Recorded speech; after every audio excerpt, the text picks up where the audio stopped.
Good evening. Welcome to Arnolia United Methodist Church. My name is Reverend Meredith Wilkins, and I am the pastor here. So we welcome you to worship with us this evening for Good Friday. Everything that you need for the service will be on the screen for you. I'm going to invite you to remain seated for the service because our service for the night is quite contemplative, and so we invite you to stay seated. There will be one part of the service when we are singing What Wondrous Love Is This, where we will come, if you would like, you are going to be invited to come forward to nail the cross. And so I will get that started. There are nails and hammers here. You just can come forward if you want and join me here, and you can nail a nail or more into the cross as part of our service.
Our first word this night comes from Luke chapter 23, verses 32 to 38.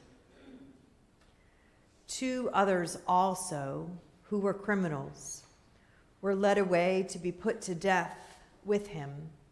When they came to the place that is called the Skull, they crucified Jesus there with the criminals, one on his right and one on his left. Then Jesus said, "Father, forgive them, for they do not know what they are doing." And they cast lots to divide his clothing. And the people stood by, watching. But the leaders scoffed at him, saying, "He saved others. Let him save himself if he is the Messiah of God, his chosen one." The soldiers also mocked him, coming up and offering him sour wine and saying, "If you are the king of the Jews, save yourself." There was also an inscription over him, "This is the King of the Jews." So our first word is, "Father, forgive them, for they do not know what they are doing." We don't really have a tense in English to describe this well from the biblical Greek, but it would really best be spoken as, "Father, forgive them, for they do not know what they are doing," over and over and over again. It's a little bit different when thought of that way, right? Because most of the time, I think when we read this, we imagine that Jesus is hanging on the cross, looking at one thief here and one thief there, and maybe speaking about that moment that they're in. And the truth is, he is. And he's speaking about this moment that we're in. And he's speaking about next year, and 20 years from now, and 1,000,000 years from now, right? He is speaking a truth that is timeless, that says about humanity and reminds us something about God. That God the Father will forgive and can forgive all that we do not know that we are doing, over and over and over again.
One of the criminals who were hanged there kept deriding him and saying, "Are you not the Messiah? Save yourself and us." But the other rebuked him, saying, "Do you not fear God, since you are under the same sentence of condemnation? And we indeed have been condemned justly, for we are getting what we deserve for our deeds. But this man has done nothing wrong." Then he said, "Jesus, remember me when you come into your kingdom." He replied, "Truly I tell you, today you will be with me in paradise."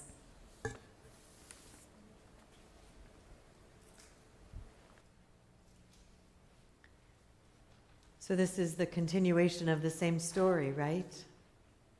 Jesus, the thief, the thief. We like to think of one thief as the better thief, right? If there can be such a thing. And one thief is begging for mercy, and the other thief is mocking Jesus. And the one who begs for mercy says, "Remember me when you go into your kingdom." He knows where Jesus is going, it would seem, as the three are suffering on the cross. And Jesus speaks to him, at least we think. "Truly, I tell you, you will be with me in paradise." And most of us, I think, have thought that he says this only to him, only to that one man, as if he's turning to the quote-unquote good thief. Yeah? And saying, "You will be with me in paradise." As if Jesus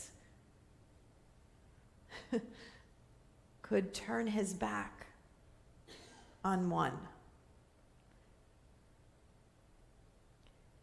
And what Jesus is actually saying here from the Greek is, today you all y'all, because that's how it's translated, you all y'all will be with me in paradise.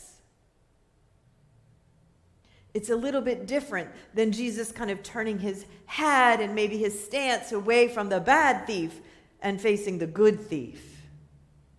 Jesus' stance on the cross, hanging and suffering, isn't to the quote-unquote good thief.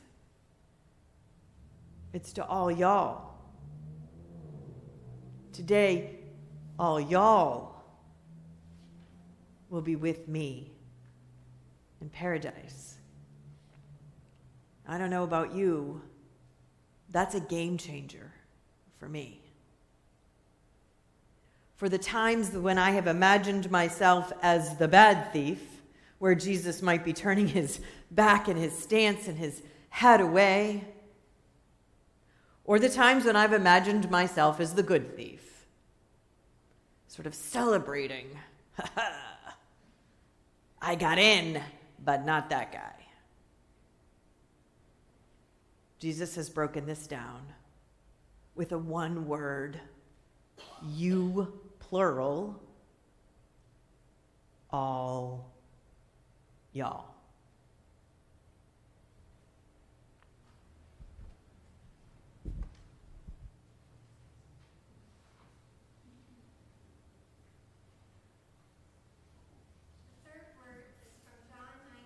Verse 26 through 27. When Jesus saw his mother and the disciple whom he loved standing beside her, he said to his mother, "Woman, here is your son." Then he said to the disciple, "Here is your mother." And from that hour, the disciple took her into his own home.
When it was noon, darkness came over the whole land until 3 p.m. At 3 o'clock, Jesus cried out with a loud voice, "Eloi, Eloi, lama sabachthani," which means, my God, why have you forsaken me?" When some of the bystanders heard it, they said, "Listen, he is calling for Elijah." And someone ran, filled a sponge with sour wine, put it on a stick, and gave it to him to drink, saying, "Wait, let us see whether Elijah will come to take him down." Then Jesus gave a loud cry and breathed his last. And the curtain of the temple was torn in two from top to bottom. Now when the centurion who stood facing him saw that in this way he breathed his last, he said, "Truly, this man was God's son."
The fifth word is taken from John 19, verses 28 through 29. After this, when Jesus knew that all was finished, he said, in order to fulfill the scripture, "I am thirsty."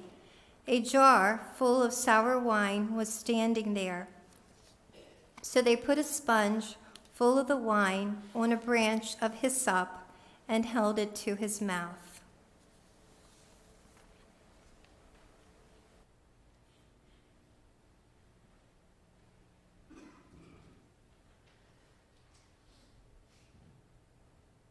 The scripture says that in order to fulfill the scriptures, Jesus said, "I am thirsty."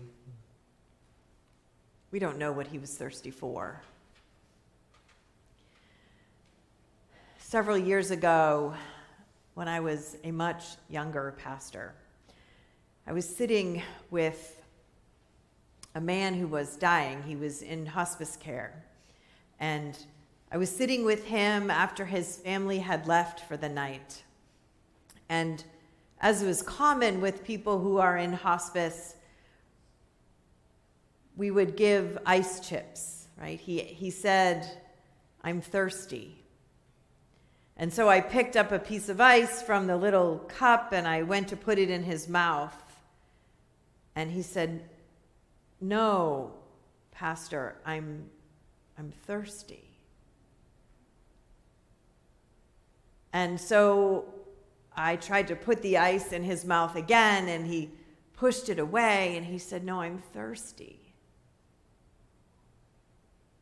And I said, "What are you thirsty for?" For a minute, I thought he might ask for something else. And he said, "I'm thirsty for peace."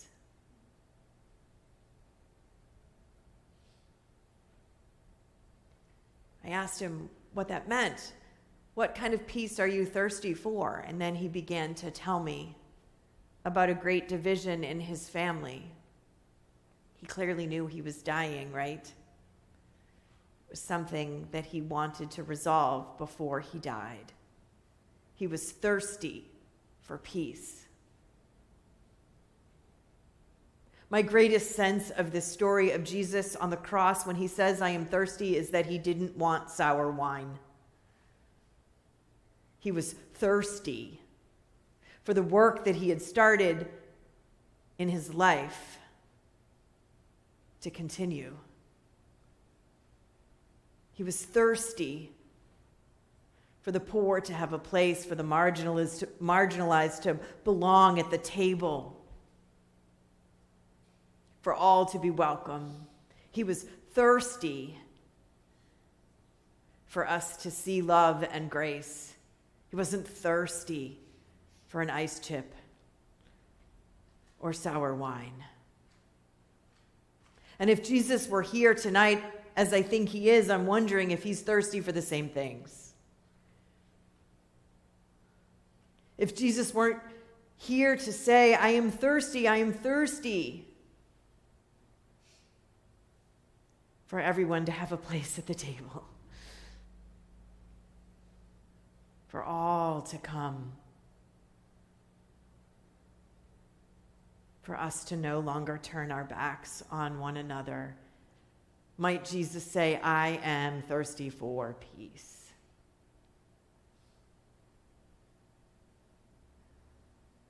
I believe when Jesus said, "I am thirsty," he was reminding those who might be bold enough to hear, "You have work to do." I'm thirsty for that work to be done.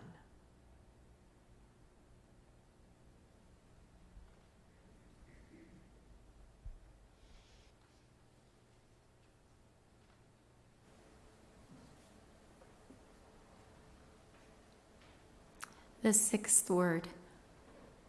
When Jesus had received the wine, he said, "It is finished." And then he bowed his head and gave up his spirit.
It was now about noon, and darkness came over the whole land until 3 p.m, while the sun's light failed and the curtain of the temple was torn in two.